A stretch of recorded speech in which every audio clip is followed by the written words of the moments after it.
I have a question. I have a question. Why is my seat so short? Where's my eye? There, I'm now taller. Welcome back, everyone, to the podcast. It is so good to have you here on this third podcast of Advent. We are all back together, and we are oh so happy. 'Tis the season to be jolly, and Tom's shirt says it all. Show him your shirt, Tom. All right. Yes, I believe. I believe. I believe. Very good. Of course, I am John, and that is Tom wearing the beautiful Santa Claus I Believe t-shirt. Tom, how are you doing this morning, brother?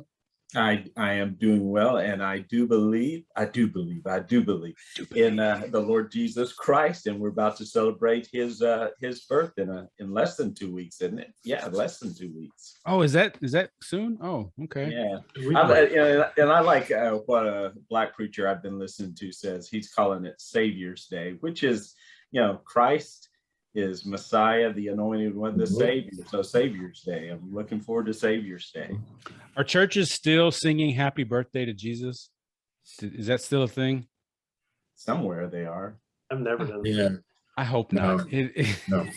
It's kind of one of those pet peeves. Anyway, No birthday cake either. No, that's wrong. okay. So the Grinch right next to me. I'm so into birthday cake. I can't believe any excuse, whether it's Jesus' birthday or yeah. So the Grinch next to me taking away all the birthday cake is Brad. Brad, how are you, Brad?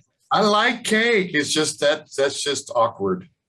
Let's have a birthday, without Jesus actually being there to have cake with us. So, and then how many candles do you put on his cake? I don't know, man. We can't afford the fire insurance, We've been in my house. We've been putting 2,000 candles on it for about 65 years. Yeah, there you go. Just add up however many it is. Just add it up. All right. Right. And Mr. Tradition down there is Wade. Wade, what's going on, brother? I'm just traditionally being low key. I'm not going to be a smart mouth or anything today. How you manage to pull that off? I probably won't. Good. We wouldn't want to have you any other way, brother. Good. I appreciate that. All right. So I don't know if you guys know, the end of the world is near. Yeah. So my Facebook feed blew up, and Twitter feed as well. Apparently, not too long ago, the United Nations received a new statue that is placed somewhere in front of their building, and it is calling attention to a lot of Christians. I'll say that, a lot of Christians who see it as a sign of the time. Now, you guys saw the statue, right? Yep. And why would Christians think that statue is leading us to the end of time? Because they've never read Revelation or Daniel. I'm sorry. But they quoted him. Read it or something. Yeah. But they quoted those passages in their post. So what do you mean by that, Brad? Well, it doesn't look like any of those things. But anyway. No, I think it's a nice gift. I wonder about a guardian for international peace and security that's shaped like a leopard and an eagle, with eagle's wings, and Jaguar. Wondering. I'm sorry, jaguar. You're right. It's not a fusion of the leopard, bear, and lion like is in the Old Testament or in the Book of Revelation. But I think it's just kind of an interesting concept of. The role of the United Nations is to preserve and protect peace, and that kind of makes sense. I understand the intention behind it. I'm not sure I would have done that, but that's it's their culture, and I appreciate the culture greatly. I think it's wonderful. And to be specific, it's the Aztec culture that's modeled on. So yeah. The premise is that. I guess, that Revelations is about something that's going to happen. Yep, that is the common interpretation, right? Sort of crystal ball-ish, right? That is one of the interpretations. Yes. Right. That is one of the interpretations. Right. My claim to fame for myself, seminary, was I wrote a paper on Revelation, and I got a comment back, a good comment back from the professor. I wrote the line that, Revelation, as we see it for a lot of people, is about the end of the world. But Revelation is not about the end of the world. It's about the end of your world. And I got a good comment. I was like, oh, all that money spent just so I could get that good comment. It was worth it, y'all. You got it framed back there. I see it behind your head there. That's right. Anyway. But yeah, I had a few sort of initial rejections. And first of all, Christians, chill out. Can we chill out a little bit, right? And maybe let's read Revelation together and Daniel and some other stuff, and maybe instead of just depending on what somebody kind of put up there to kind of spark, I don't know what within us. But then also, like one of you said, it doesn't really actually look like what's being depicted there. And if I remember, it's also kind of incomplete too. Aren't there some pieces missing? Some animals missing in the whole context of it. The other thing is that nowhere in Scripture does it say that a statue will be erected, denoting the beginning of the end of time. Thank you. That was another part, is that it's a statue. Yeah, it's a statue. It's not doing anything. It's just sitting there. Where the vision is supposed to, make us think of most likely some historical figure or government empire. Is that correct? Right. The Aztec and armies. It was well, no, from Revelation. Oh well, yeah. It was supposed to be. It was the Roman government at the time. Under the guise of Babylon, but neither one of them were. And then you throw in all of the others, the Seleucids and Antiochus or Antiochus, Epiphanes. You can throw in all kinds of membership of remembrances of past conflicts. But, here it's a cool painted cat with wings, it's just kind of cool. He's a cool cat, man. He's a cool cat, painted really cool, it's like Partridge Family, kind of stuff. They're bus, Go ahead, Tom. Well, so one of the things I will say is when it says like, it doesn't mean it's a lion and an eagle. It's just saying that, based on the context of my understanding. So when you see, let's say, a jaguar, more than likely, if you're not from South America, you're from Africa, you see that, you immediately think leopard. So I'm going to say not only do I feel like they're taking it out of context, we also have to be careful as well about taking it out of context, because it didn't say I saw a lion and with eagle's wing. It says I saw an image that looked like fair enough. Creature. Yeah. The other thing is I've never been too tuned into feline dentistry, so I can't tell one mouth of a lion versus a mouth of a tiger, or a mouth of a leopard, or a mouth of a jaguar. I don't know how the teeth are all lined up and stuff, but that's one of the claims that they're making on this, which I think is really y'all know that dentistry. Brad only wears bear's teeth. Because those are different. Those are different. Well, and then you guys can school me, because one of the other thoughts I had was the United Nations. How responsible are they for enforcing worldwide peace and security and economic stability, all those kinds of things that Christians often sort of tag along with end time stuff? How responsible, how much teeth does the United Nations have in making that stuff happen?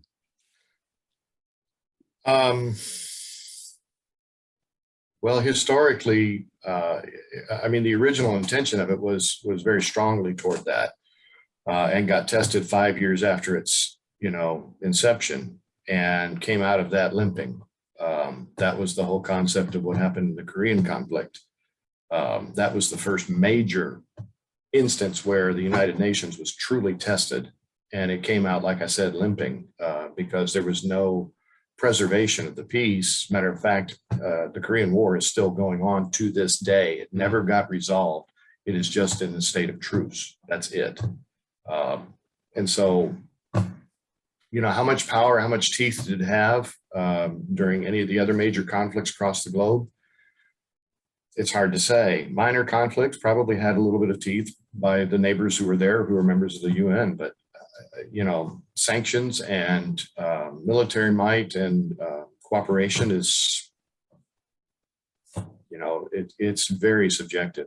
And so what if an organization or whatever you would call that has very little power, authority, how can they usher in the end of the world in that sense that some Christians are thinking? That was my question. That's a good question. My initial response to the article when I saw it was abject frustration. Yeah. It felt like, when we're talking about Christian theology, end times nonsense, which I think is a different category, and a statue. To me, it was like, let's compare hamburger, Tonka trucks, and peaches. It doesn't make any dang sense. And I'm like, and if I'm honest, I'm like, oh, we'll spend 2 minutes or 10 minutes on this, and I'm going to be frustrated the whole time because I just think it's dumb. See, yes, but I know where you're going. How many of our people have these kind of questions, and we hear these things online? It's like, wait a minute. So if I'm someone who hasn't read Revelation or the book of Daniel or has heard stuff about end times, and I see something like this where somebody who seemingly has more authority or knowledge of it, I might think like, whoa, is this true? And so I got questions, right? And I had somebody posted on our church's stuff, and of course, like I said, it's everywhere. So it's there, and I have probably some of the same sentiments you do, Wade. Because in the other part of that, as I looked at that, like I told you guys, having all these Christians go on, I'm like, these guys have never been to Mexico. Right. That's Mexican folk art, y'all. It's everywhere. And so if you're saying that's the end times, well, the end times have been happening for quite a while now. Since the Aztecs, That's right. That's right. Yeah. So I share your frustration. At the same time, let's give our. If it's really the end time, you're going to see a whole bunch of people maxing out their credit cards. So I'm not worried about it yet. Well, then it may be. It may be. It may be true. Yeah. If that's the Christmas, criteria, right? Yeah. I signed on now, baby. This is Christmas, right? So. Go ahead, Tom. You want to say? Well, no, actually, that statement brings up the question. There's really two questions: is how long have we been talking about end times, and then the other question on a practical side, what does that mean for me if it is the end times? Why do I need to be informed that these are the end times? So again, the two questions: how long have we been saying these are the end times? And almost always, and I've had this conversation with someone close to me where he was saying, yeah, but was Israel a nation? That happened, 1947, 49, somewhere in there. So that was one of the things. But prior to that, people were saying these are the end times, and now we have this sign that confirms it. So, and I think the more significant question is, so practically, as a follower of Jesus Christ, what do I do with that? If all of that was true, what changes? That's right. What should change? it's not about the end of the world. It's about the end of your world. All right. That was Johnny. John's paper in seminary. So that's right. All right, let's leave that there. Good talk, guys. So let's spend the rest of our time talking about another article. I actually came across the blog article a couple weeks ago and gave it to the guys, and Wade was going to be out last week, which he was, and he asked us to hold off because he had some thoughts about this article. The title is called "My Church is a Beautiful Waste of Money." And so for everybody else who hasn't read it yet or hadn't had a chance to look at it, could one or maybe even two of you guys give us a synopsis of what that article is about as you read it? And then we can jump into some of what it might mean for us. Let me give the synopsis of what it was about. And Wade, you give a synopsis of what we, both of us for sure, thought it was about. And first of all, what it was about was, there's been schools of thought on what the church should be. The church should be like a business, and we should be and we should follow Starbucks, or we should follow Southwest Airlines and branding, and this is what we should be. And then there's another school of thought, and this is kind of the where the emphasis was by the author, a woman Mennonite pastor in Raleigh, and I'm assuming that could be North Carolina or Virginia, but anyway, she's in Raleigh, and she was talking about the idea of raising support. We need to be like nonprofits. We need to make people feel good about what how they're giving and what they're giving for, and these are the things that we should be, is carving out our niche or our piece of the pie, the giving pie, and proving that to the next generation, which is looking for ways to give to causes. And then she went on to say, but this is what we're really about. We're about worship. We're about building a community centered around Christ. So that's what we need to be thinking about. How are we reflecting those? So is that a good summary, or is there anything else y'all want to add to that? A+. Good job, Tom. So Frame that, Tom. Frame that, hang that on the wall. Frame it. The end of your so when I told you guys that I wanted you to hold that, I hadn't read the article. I just saw the title, and it touched on some things I had really been thinking about long and hard, and I don't disagree with her sentiment around why the church is different than, say, Starbucks or sort of a one issue or singular focus nonprofit. I get that. My response was more related to being a United Methodist, and we've been seeing contraction in our denomination for decades, and I look at I look at church budgets, and I see that in some cases there's one person in the church that's taken a huge chunk of the budget, and that's the pastor usually. And in our denomination, if you're going to have an ordained elder as your senior pastor or your pastor in charge, or even as an ordained elder as an associate, the way our compensation structure is set up, it takes $80,000 to $100,000, maybe a little less than that, but not much. And I'm not saying that's not okay. I just realize that that kind of the compensation package that we have as United Methodist pastors addresses our ability to work full time as pastors and be sort of be able to sustain ourselves and our family. And that's I don't think there's anything wrong with that. I think that's just. What's not just is that pretty much for the most part in churches I've been in, the rest of our staff doesn't receive that kind of attention. True. And so and I don't think it's getting better. We're all struggling on bottom lines and squeezing and those types of things. And so I'm beginning to wonder what if we're going to be able to come up with different models or ways of operating to where either we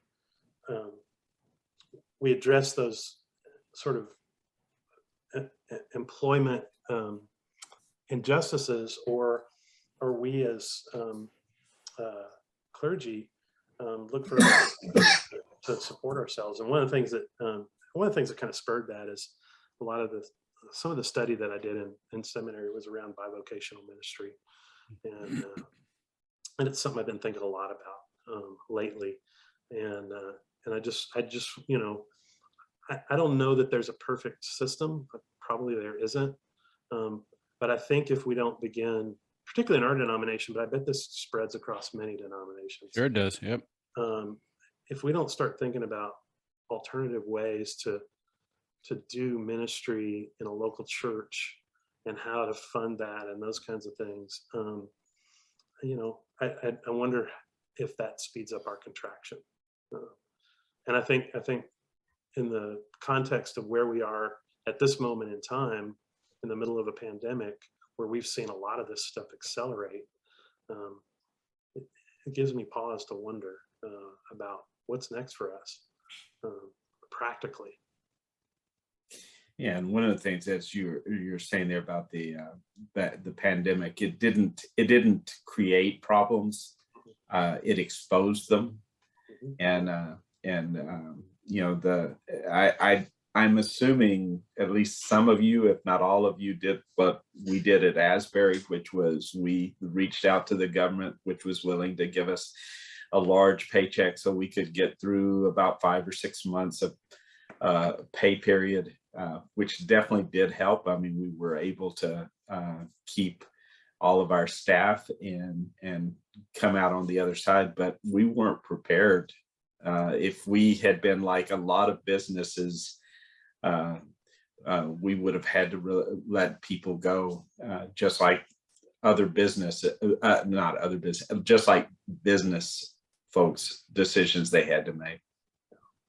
And that's where a lot of this comes together. And the initial part of the her article, she's talking about, finances. And this is always a pet peeve of mine, because churches, we can go forever without baptisms. We're like, well, that's just the way it is. But, if our, ability to buy our cute little Sunday morning bulletins is in jeopardy because we're a low budget, then we need to think about our finances. We need to get things right. And to me, that's actually part of this article is as well. Wade, you mentioned, the bottom line, right? How the bottom line speaks to so many leaders and regular lay people in our church so much, and how that's a business ideal, right? That's something that means a lot to the business world and to a company for obvious reasons. Our bottom line, I don't even know if we can use that faithfully, but if we can, even if we can't, it's different, right? We don't measure, we don't have the same kind of measurements.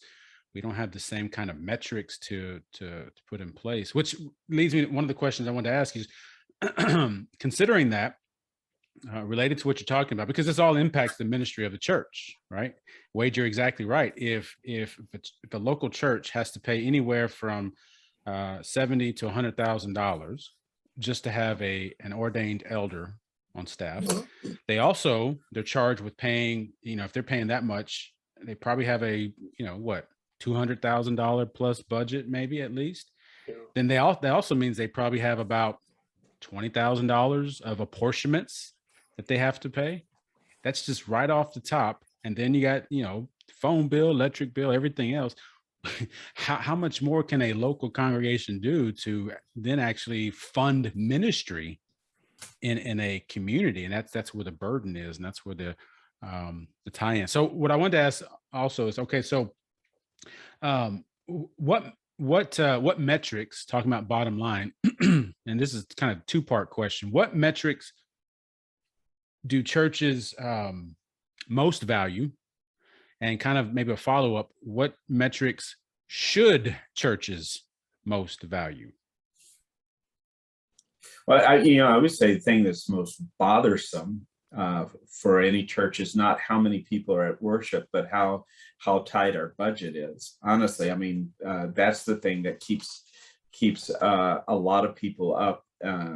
That's as a pastor, that I know that's not my priority. I know that's not, but that's the thing that caused what few worry lines are on my face. The other worry lines are from other issues. But no matter how we cut it, that's the thing that we talk a lot about. Are we going to be able to pay our apportionments? How can we trim our budget so that we can keep our doors open and also have to pay less apportionments and and all of those things. So no, I think on a practical side, that is a bigger part of conversation than a lot of other things. Brad, what do you think? I think there's a whole lot of stuff here that we need to also acknowledge, and we've kind of danced around it a little bit, but you know, and she talks about it in her article that the reality is that a church is a weird duck. I mean, let's just be open with that. Let's be honest with that. That we're not a business, but we have to operate with business principles. We're not a nonprofit in the traditional sense of the word, the way that she defines it. And that's true, although we are a not-for-profit organization. The question is, are we a service industry? And the answer to that is yes, but not in the traditional model of a service industry. That our service is to draw people into a deeper relationship with God to provide meaning in their life. That's not measurable. You know, you can't, there are no metrics for that. That's the hardest thing. And so when we start looking at all of these things put together to define what a church is, what we find is, like she found, everybody and their brother has a book out about how to do church in a role model that will follow somebody else's model that will make it successful. And whatever that means.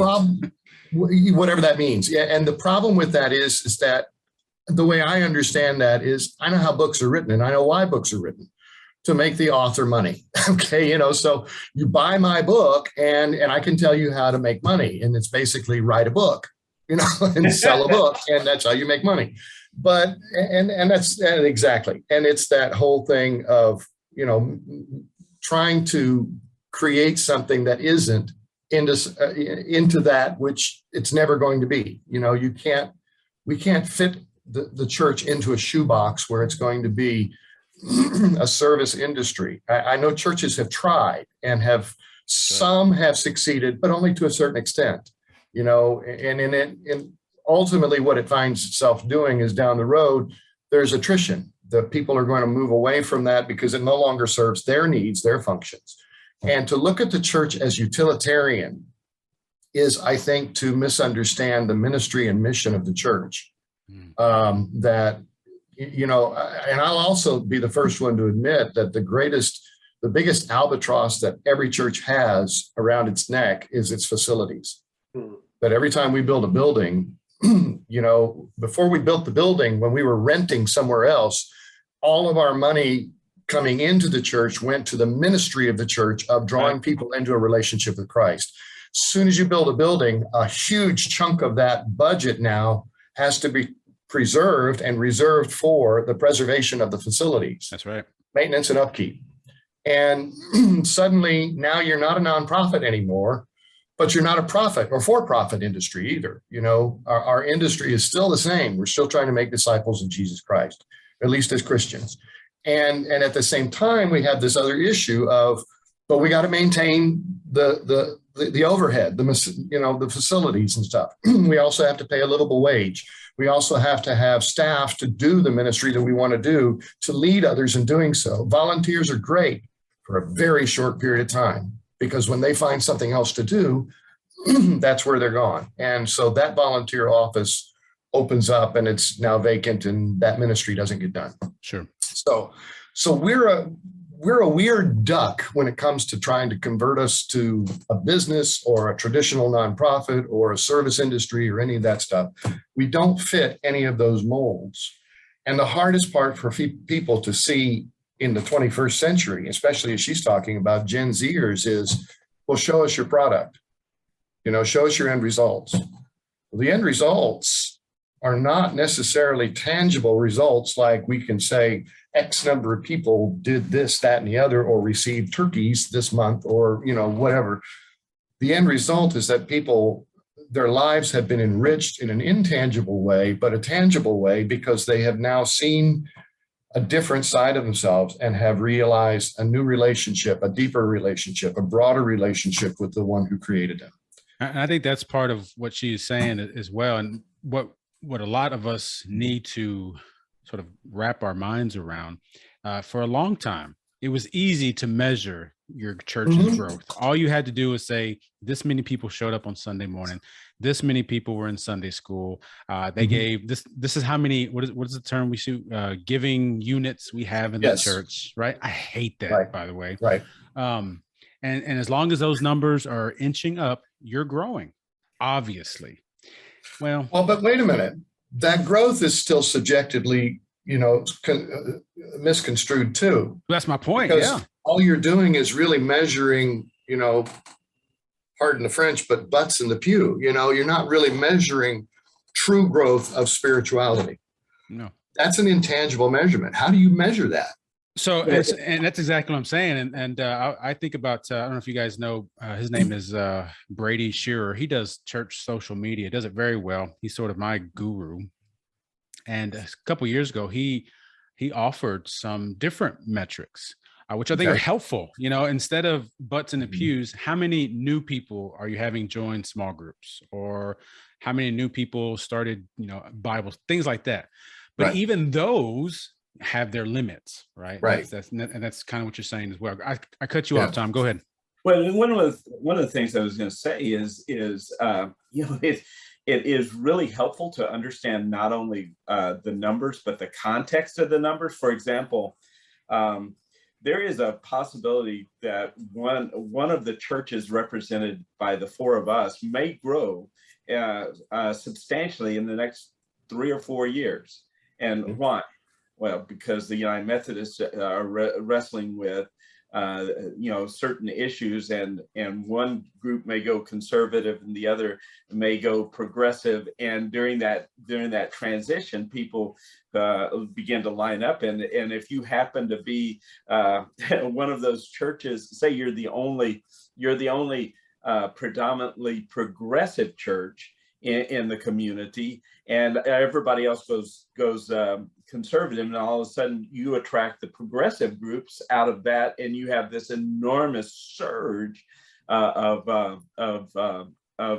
people in the pews and an increase in budget. But really, all that's changed is the context within which you're operating. And that happens over and over again. That, I remember reading, and it may have been the book that you loaned me, Wade, and I forget the name of it, but they were talking about Baptists and how the Southern Baptists, they were talking about growth, but then they realized that most of the baptisms that were happening in their congregations was that people had babies. Those babies grew up. They made a confession of faith and they baptized. They weren't really drawing outside of the already Southern Baptist culture. They were just doing a good job of having babies, and at least keeping them to a certain point. But the actual extending the gospel and the kingdom into new communities where they haven't experienced, to me, that there actually is a way to measure that, because you can see it in those who gather when you begin to see people who aren't like you and who say, I've never been to church before. Right. So go ahead. Go ahead, Brad. I was just going to say, the question that comes out of all of this to me is, how do you measure value of a church? Are we measuring it by our metrics, the numbers, or are you measuring it by the true value of a relationship with Jesus? And if it's the latter, how can you measure that? What does that look like on a piece of paper? And I think that's the hardest thing for any of us to put our finger on. We can't really do that. But it comes down to the question of value. And when people give their money, they're giving it based upon what they believe they're getting as value for their giving. I'll give to the hospital because they're going to build a new wing, or they're going to cure cancer, or they're going to do this, or going to do that. I'll give to a university because it means that people are going to get educated. I'm going to give to this. I'm going to give to that. When they give to the church, if there's an expectation of a return on investment that is measurable, then we have failed as a church, because if our expectation is we're going to have 15% more baptisms this year than we did last year, or we're going to have 12% more new converts to the faith, or whatever that is, if the expectation isn't met, does that mean that the giving is going to stop? And the problem is that when we put that kind of value on our giving, what are we really saying? That we're still in control of the purse strings. We're still giving. We're still in control of how the money is to be spent. And we're going to be very selective on how it's done. And if it's not done our way, our money is going to walk with us. And that's not, I mean, I love the title of her article. My church is a beautiful waste of money. Because it is. Because if you're looking at it in terms of every other aspect in the world, every other way of valuing things, it is a waste of money. But what happens when you revalue or you redefine the value system? That's the big question, what it all comes down to. And that's where she led us to end up thinking about the places where the church is called to be the presence of God. Right. In these all but forgotten places of our communities, all but forgotten people that, that otherwise, the nonprofits, they have to deem whether you're worthy enough to help. Right. And maybe around Christmas time or something, some business will give you a ham or a turkey because it's Christmas, right? They'll do something like that. And they'll take a lot of pictures too. Ask the news media to be there. But the church is called now to be in those places. And so she talks about, buying laptop for a family in need, or, some other things like that. Colombian farmers. That's right. That's right. And and okay, maybe that inspires somebody, but by and large, people are like, oh, okay, well, big deal, right? But that is the church, right? Well, and I think her point at that point, when she was listing out, it says, look, we're doing these things, but this is not what we're about. It's interesting when you say that you said the title earlier, Brad, a beautiful, my church, a beautiful waste of money. It immediately made me think of that setting where the woman comes in with the large jar of perfume, breaks it open and begins to pour it onto Jesus' feet. Extravagance, extravagant love that and I think that ultimately we know we're doing what we're supposed to be doing when we're pouring things out to the glory of God and the honor of Jesus Christ, and when Christ is lifted up, then we are doing what we have been designed to do, what we have been called to do, what we've been commissioned to do, whatever. And that, if a woman who was looked down upon as kind of questionable morals and all of that is able to fulfill the commission of God through this wonderful offering, then that means all of us are able to do that. And the church remembers that. And this is what I like about, I mentioned earlier about Black preacher that I've been listening to, talked about, not just simply putting Christ back into Christmas. He was just saying, let's change it and just let's call it Savior's Day, just like I've been doing with Easter, calling it Resurrection Day, because Easter is about a holiday, but Resurrection Day is about an event that changed the world. But anyway, I just think that this is what our purpose is. It's not to raise funds. It's not to it's not to do good works, even though good works are a good thing to do. It's out of our love for Jesus Christ that we respond with his generosity in our own life to those around us within our church and within our community. So I'm glad you said all that, Tom, because as I was thinking more about this, her writing, it made me think about, you guys probably know Leonard Sweet, right? Yeah. So his book's so beautiful. Very early on in the book, he talks about, where's it at here?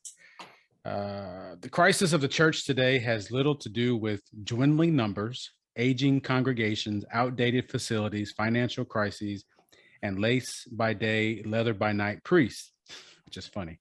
Today's church crisis stems from one thing: Jesus deficit disorder. The church's narrative is biblically, theologically, and spiritually bankrupt. The church has been busy telling stories other than God's story, dreaming other dreams than God's dream as revealed by Jesus. To me, that is the way you talked about the bottom line sense of the business world versus the transformation, new life that can't be measured, but Tom, I think you said it can be seen. Yeah. Right? And which one are we going to sort of follow and stake our claim to as the church? So Wade, I'll give you the last word about all that. Can you sort of wrap it up for us and tell us what all this means about what we do next? And, as we get ready for a new year, churches have their budgets in mind, or they have their goals or whatever. What should we be thinking about as local congregations? I don't know. I mean, I don't think there are pat answers to any of this. I think Leonard Sweet is probably right. He's not probably right. He is right. He is right. And one of the things he also talks about, I think, in that book is we've been studying, especially those of us who are pastors, we've been studying for years and over and always. And I don't think it's a bad thing necessarily, but we study leadership. And he says we need to spend more time on followership. That's it. And I think that I don't know how you solve the economics of the church. I don't. And it's probably not a one size fits all. It's probably a very contextual thing that you got to address at the local church level in its context. But I think probably the jumping off point is something like valuing, growing, and following, and discerning. And I think part of the challenge of all of that is that I think we may have taught our people different things over the last few decades. And so, some of the issues that we're struggling with in the United Methodist Church have to do with, things that we taught people that, may or may not have been the most important things. And so, so, you can't teach something for 50 years or longer, and then say, oh, by the way, we were wrong about that. Now you got to do it this way. I mean, you can't turn on a dime like that. And I think this first article that we discussed this morning really speaks to that. I mean, for me, this whole conversation about end times and rapture and all that kind of stuff, I'm not interested. But there are people in my sphere of influence who are interested, and they believe these things. And so part of my job, whether I'm interested or not, is to maybe teach an alternate view. And so, but again, I think all of that starts with followership. I can't teach something different just because I think it's different.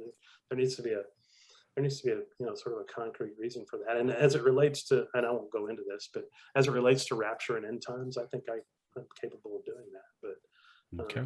But it's it's not something you can necessarily address in a podcast or even in a one-on-one conversation with somebody who's got a different view. It's something that's got to happen over time. If it were a perfect podcast, maybe you could. Yeah. But since we're almost perfect, we can't do it. And it's not the end of the world, but it is the end of the podcast for today.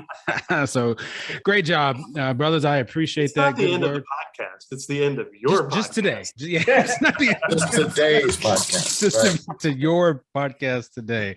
Right. All right. So Lord help us, right? Where we go next, we're going to have to trust that the Spirit's going to lead us. Seek first the kingdom of God, and all these things will be added unto you. So Lord help us. All right. Thank you, guys. I appreciate your conversation information and your insight. That's great. I hope that's been helpful for you at home listening. And let's talk about this some more. Let that fill our church meetings. Let that be what we talk about in Bible study. Where is God leading us next? And how do we follow the Spirit from here? So until then, thanks for tuning in. We should be back next week. Hope you'll tune in then. And until then, have a great rest of the week. Brad, thank you. Wad. There I get. Wad. We'll see you later, Wad. It's not that hard. It's one syllable. I think because I say Brad and Wade too close together, it's Wad. You need to say Tom in there in between us. I just put Tom between us, and then you're all right. Cut. Twain. Tom. Take two. Tom, thank you for your time today and insight.